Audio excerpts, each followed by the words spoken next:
Good day everyone! Today we will talk about a case that could happen to anyone. Imagine walking alone at night. Tahimik ang paligid, tapos bigla na lang may umatake sa iyo mula sa likod. What kind of justice can we expect for the victim? Let's analyze these real-life situations through the lens of the Philippine criminal law. Meron isang dalagang babae na naglalakad sa madilim na kalsada pa uwi. Biglang may tao sa likod niya at pinukpok siya ng bato sa ulo at nagtamo ng malubhang sugat. Nakakatakot, no? But legally, let's ask, ano ba ang kaso ang pwedeng isampa? So here are main questions. Una, may intention ba talagang pumatay? Pangalawa, may sexual motive ba?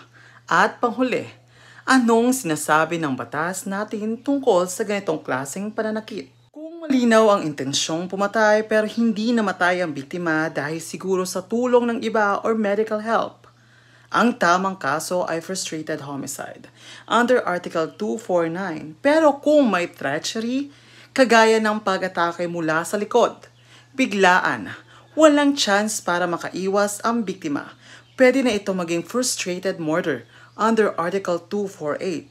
Tingnan natin ang kaso ng People vs. Reyes noong 2013. Dito, kinilala ng Korte Suprema ang paggamit ng blunt object bilang deadly weapon kapag may intensyong pumatay. Kung halimbawa ay hindi naman natapos ang krimen at naawat agad, pwedeng attempted homicide or attempted murder. Depende pa rin sa intensyon at mga circumstances, tulad sa kasong People vs. Nugast.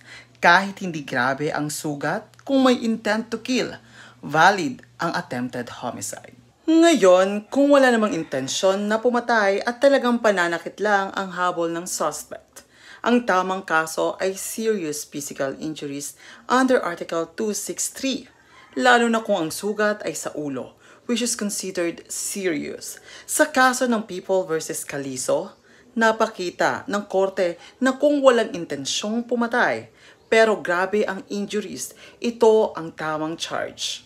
Minsan, sa mga ganitong kaso, iniisip agad natin baka attempted rape ito. Pero teka lang, hindi porke babae ang biktima at gabi ang insidente, rape na agad ang iniisip. Ayon sa People vs. Kampuhan, kailangan may clear overt acts na talagang nagpapakita na may tangkang rape. At tandaan, hindi sapat ang paghila o paghawak lamang. At ito ang malaking legal clarifications. Walang crime na frustrated rape sa Pilipinas. Ayon sa People vs. Irinia, rape is either consummated or attempted. Kahit konting penetration lang, consummated na yan. Kung wala, pero halatang gusto at may overt acts, attempted rape.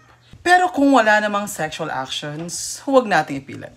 Pwede rin pumasok ang mga aggravating circumstances, katulad ng gabi. Isolated ang lugar. Helpless ang biktima. May treachery dahil sa surprise attack. At isa pa, vulnerable ang biktima. Babae, nag-iisa, walang laban.